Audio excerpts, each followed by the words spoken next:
ಸಖತ್ ಖಾರ ಬಣ್ಣ ಮತ್ತು ರುಚಿ ಆಚಿ ಚಿಲ್ಲಿ ಪೌಡರ್. ರಾಯಚೂರು ಮತ್ತು ಕೊಪ್ಪಳ ಜಿಲ್ಲೆಯಲ್ಲಿ ಅಪಾರ ಪ್ರಮಾಣದ ಚಿನ್ನ ಹಾಗೂ ಲಿಥಿಯಂ ನಿಕ್ಷೇಪ ಪತ್ತೆಯಾಗಿದೆ.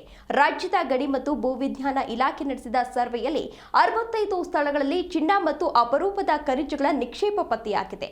ಕೊಪ್ಪಳದಲ್ಲಿ ಸಾಮಾನ್ಯವಾಗಿ ಚಿನ್ನದ ಗಣಿಗಳಲ್ಲಿ ಸಿಗೋದಕ್ಕಿಂತ 6 ಪಟ್ಟು ಹೆಚ್ಚು ಚಿನ್ನವಿರುವುದನ್ನು ಅಧಿಕಾರಿಗಳು ಪತ್ತೆ ಹಚ್ಚಿದ್ದಾರೆ. ಇನ್ನು ಅತ್ಯಂತ ಬೇಡಿಕೆ ಇರುವ ಲಿಥಿಯಂ ನಿಕ್ಷೇಪ ರಾಯಚೂರಿನಲ್ಲಿ ಪತ್ತೆಯಾಗಿದ್ದು ಡೀಟೇಲ್ಸ್ ಅಲ್ಲಿದೆ.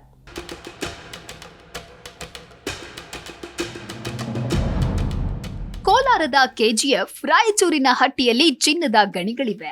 ಈಗ ಇವುಗಳ ಜೊತೆಗೆ ರಾಯಚೂರು ಮತ್ತು ಕೊಪ್ಪಳ ಜಿಲ್ಲೆಯಲ್ಲಿ ದೊಡ್ಡ ಪ್ರಮಾಣದ ಚಿನ್ನ ಮತ್ತು ಲಿಥಿಯಂ ನಿಕ್ಷೇಪ ಪತ್ತೆಯಾಗಿದೆ. ರಾಜ್ಯದ ಗಣಿ ಮತ್ತು ಭೂವಿಜ್ಞಾನ ಇಲಾಖೆ ನಡೆಸಿದ ಸರ್ವೆಯಲ್ಲಿ 65 ಸ್ಥಳಗಳಲ್ಲಿ ಚಿನ್ನ ಮತ್ತು ಅಪರೂಪದ ಖನಿಜಗಳ ನಿಕ್ಷೇಪ ಪತ್ತೆಯಾಗಿದೆ. ಆದರೆ ಚಿನ್ನ ಮತ್ತು ಲಿಥಿಯಂ ನಿಕ್ಷೇಪ ಪತ್ತೆಯಾಗಿರುವ ಜಾಗವು ಸಂಪೂರ್ಣವಾಗಿ ಮೀಸಲು ಅರಣ್ಯ ಪ್ರದೇಶವಾಗಿದೆ. ಇದೇ ಈಗ ಗಣಿಗಾರಿಕೆಗೆ ದೊಡ್ಡ ಸವಾಲಾಗಿದೆ.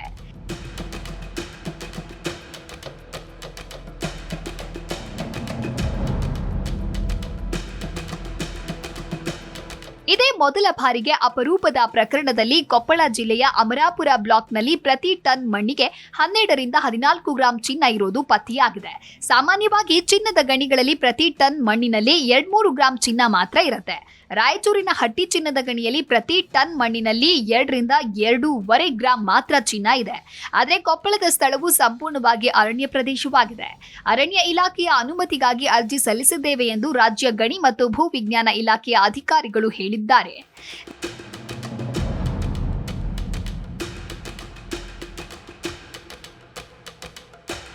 ಜಮ್ಮು ಕಾಶ್ಮೀರ ಹೊರತುಪಡಿಸಿ ಈಗ ರಾಯಚೂರಿನ ಅಮರೇಶ್ವರದಲ್ಲಿ ಲಿಥಿಯಂ ನಿಕ್ಷೇಪ ಪತ್ತೆಯಾಗಿದೆ. ಇನ್ನು ಲಿಥಿಯಂ ಅನ್ನ ಎಲೆಕ್ಟ್ರಿಕ್ ವಾಹನಗಳ ಬ್ಯಾಟರಿಯಲ್ಲಿ ಬಳಕೆ ಮಾಡಲಾಗುತ್ತೆ. ಲಿಥಿಯಂ ಅನ್ನ ಎಲೆಕ್ಟ್ರಾನಿಕ್ಸ್ ಉತ್ಪನ್ನಗಳ ಬ್ಯಾಟರಿಗಳಲ್ಲಿ ಬಳಕೆ ಮಾಡಲಾಗುತ್ತೆ. ಲಿಥಿಯಂಗೆ ಭಾರತದಲ್ಲಿ ಭಾರಿ ಬೇಡಿಕೆ ಇದೆ. ಇತ್ತೀಚೆಗೆ ಜಮ್ಮು ಕಾಶ್ಮೀರದ ರಸೋಯಿ ಜಿಲ್ಲೆಯಲ್ಲಿ ಲಿಥಿಯಂ ನಿಕ್ಷೇಪ ಪತ್ತೆಯಾಗಿದೆ. ಲಿಥಿಯಂ ಅನ್ನ ಭಾರತವು ಆಫ್ರಿಕಾ ದೇಶಗಳಿಂದ ಆಮದು ಮಾಡಿಕೊಳ್ತಾ ಇದೆ. ಲಿಥಿಯಂ ಅನ್ನ ಭಾರತದಲ್ಲೇ ಉತ್ಪಾದಿಸಿದ್ರೆ ಎಲೆಕ್ಟ್ರಿಕ್ ಕಾರು, ಬೈಕ್ಗಳ ಬೆಲೆ ಕೂಡ ಕಡಿಮೆಯಾಗುತ್ತೆ. ವಿದೇಶಗಳ ಮೇಲಿನ ಅವಲಂಬನೆ ಕೂಡ ಕಡಿಮೆಯಾಗುತ್ತೆ. ಇಲ್ಲೂ ಅರಣ್ಯ ಇಲಾಖೆಯ ಒಪ್ಪಿಗೆ ಪಡೆದಿಲ್ಲ. ಒಂದು ವೇಳೆ ಕರ್ನಾಟಕದ ಅರಣ್ಯ ಇಲಾಖೆಯ ಒಪ್ಪಿಗೆ ಸಿಕ್ಕರೆ ಲಿಥಿಯಂ ಅನ್ನ ಹೊರತೆಗೆಯಬಹುದು.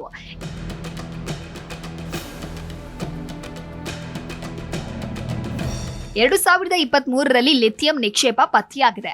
ಆದರೆ ಇದುವರೆಗೂ ಲಿಥಿಯಂ ಅನ್ನ ಹೊರತೆಗೆಯುವ ಕಾರ್ಯ ಆರಂಭವಾಗಿಲ್ಲ. ಚಿನ್ನ ಮತ್ತು ಲಿಥಿಯಂ ನಿಕ್ಷೇಪ ಪತ್ತೆಯಾಗಿರುವುದು ಮತ್ತು ಅರಣ್ಯ ಇಲಾಖೆಯಿಂದ ಒಪ್ಪಿಗೆ ಪಡೆಯುವುದರ ಬಗ್ಗೆ ರಾಜ್ಯ ಮತ್ತು ಕೇಂದ್ರ ಸರ್ಕಾರದ ಅಧಿಕಾರಿಗಳ ನಡುವೆ ನವೆಂಬರ್ನಲ್ಲಿ ಚರ್ಚೆಯಾಗಿದೆ. ಅಪರೂಪದ ಖನಿಜ ನಿಕ್ಷೇಪಗಳ ಅಧ್ಯಯನ ಮತ್ತು ಶೋಧನೆಯನ್ನ 4 ಹಂತಗಳಲ್ಲಿ ನಡೆಸಲಾಗುತ್ತೆ. ಮೊದಲ 2 ಹಂತಗಳಲ್ಲಿ ಶೋಧನೆ, ಗುಂಡಿ ತೆಗೆಯೋದು ಮತ್ತು ಬೇಲಿ ಹಾಕುವ ಕೆಲಸ ಮಾಡಲಾಗುತ್ತೆ. ಕೊನೆಯ 2 ಹಂತಗಳಲ್ಲಿ 500 ಮೀಟರ್ ವರೆಗೂ ಡ್ರಿಲ್ಲಿಂಗ್ ಮಾಡಲಾಗುತ್ತೆ ಮತ್ತು ಪ್ರಾಥಮಿಕ ಗಣಿಗಾರಿಕೆ ನಡೆಸಲಾಗುತ್ತೆ. ಕೊಪ್ಪಳ ಮತ್ತು ರಾಯಚೂರು ಜಿಲ್ಲೆಗಳಲ್ಲಿ ಮೊದಲ 2 ಹಂತ ಪೂರ್ಣವಾಗಿದೆ. ವಿವರವಾದ ಕೆಲಸದ ನಂತರ 2023ರಲ್ಲಿ ಲಿಥಿಯಂ ನಿಕ್ಷೇಪವನ್ನ ಕಂಡುಹಿಡಿಯಲಾಯಿತು. 2020ರಲ್ಲಿ ಅಮರಾಪುರದಲ್ಲಿ ದೊಡ್ಡ ಚಿನ್ನದ ನಿಕ್ಷೇಪಗಳು ಕಂಡುಬಂದವು. ಆದರೆ 2024-25ರಿಂದ ಕೆಲಸ ಮುಂದುವರಿಯಿತು. 2 ಸ್ಥಳಗಳಲ್ಲಿ ಇಲ್ಲಿಯವರೆಗೆ ಯಾವುದೇ ಭೂಮಿ ಕೊರೆಯುವ ಕೆಲಸ ನಡೆದಿಲ್ಲ.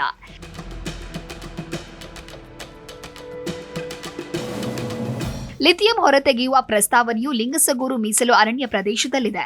ಆದರೆ ಚಿನ್ನದ ನಿಕ್ಷೇಪವು ಕುಷ್ಟಗಿಯ ಅಮರಾಪುರ ಮೀಸಲು ಅರಣ್ಯ ಪ್ರದೇಶದಲ್ಲಿದೆ. ಗಣಿಗಾರಿಕೆಗಾಗಿ ನಾವು ಸಂರಕ್ಷಿತ ಅರಣ್ಯ ಪ್ರದೇಶಗಳನ್ನು ತೆರೆಯಲು ಸಾಧ್ಯವಿಲ್ಲ. ಅರಣ್ಯಗಳು ಅತ್ಯಗತ್ಯ ಪರಿಸರ ಸಂಪತ್ತು ಕೂಡ ಎಂದು ಅರಣ್ಯ ಅಧಿಕಾರಿಯೊಬ್ಬರು ಹೇಳಿರುವುದಾಗಿ ವರದಿ ತಿಳಿಸಿದೆ. ಗಣಿ ಮತ್ತು ಭೂವಿಜ್ಞಾನ ಇಲಾಖೆಯು 57 ಸ್ಥಳಗಳಲ್ಲಿ ಭಾರತದ ಭೂವೈಜ್ಞಾನಿಕ ಸಮೀಕ್ಷೆ ಮತ್ತು 8 ಸ್ಥಳಗಳಲ್ಲಿ ಖಾಸಗಿ ಸಂಸ್ಥೆಗಳೊಂದಿಗೆ ಕೆಲಸ ಮಾಡ್ತಾ ಇದೆ. ಹೊರತೆಗೆಯುವಿಕೆಗಾಗಿ ಅನ್ವೇಷಿಸಲಾಗ್ತಾ ಇರುವ ಖನಿಜಗಳಲ್ಲಿ ಪ್ಲಾಟಿನಂ ಗುಂಪಿನ ಲೋಹಗಳು, ತಾಮ್ರ, ಕೋಬಾಲ್ಟ್, ನಿಕಲ್, ಸಿಲಿಮನೈಟ್, ವೆನಾಡಿಯಂ, ಯುರೇನಿಯಂ, ವಜ್ರ, ಕೊಲಂಬೈಟ್, ಟ್ಯಾಂಟಲೈಟ್, ಮ್ಯಾಂಗನೀಸ್, ಕೋಮೈಟ್ ಮತ್ತು ಕಯನೈಟ್ ಮತ್ತು ಜೆನೋಟೈಮ್ ಸೇರಿದಂತೆ ಅಪರೂಪದ ಭೂಮಿಯ ಅಂಶಗಳು ಸೇರಿವೆ. ಈ ಹಿಂದೆ ಕರ್ನಾಟಕದ ಮಂಡ್ಯ ಮತ್ತು ಯಾದಗಿರಿ ಜಿಲ್ಲೆಗಳಲ್ಲಿ 1600 ಟನ್ನಷ್ಟು ಲಿಥಿಯಂ ನಿಕ್ಷೇಪ ಪತ್ತೆಯಾಗಿತ್ತು. ಈ ಬಗ್ಗೆ ಕೇಂದ್ರ ಸರ್ಕಾರವೇ ಅಧಿಕೃತವಾಗಿ ಪಾರ್ಲಿಮೆಂಟ್ಗೆ ಮಾಹಿತಿ ನೀಡಿದೆ. ಮಂಡ್ಯ ಜಿಲ್ಲೆಯಲ್ಲೂ ಇನ್ನೂ ಲಿಥಿಯಂ ಅನ್ನ ಹೊರತೆಗೆಯುವ ಕಾರ್ಯ ಆರಂಭವಾಗಿಲ್ಲ. Desk bureau, Zee Kannada news.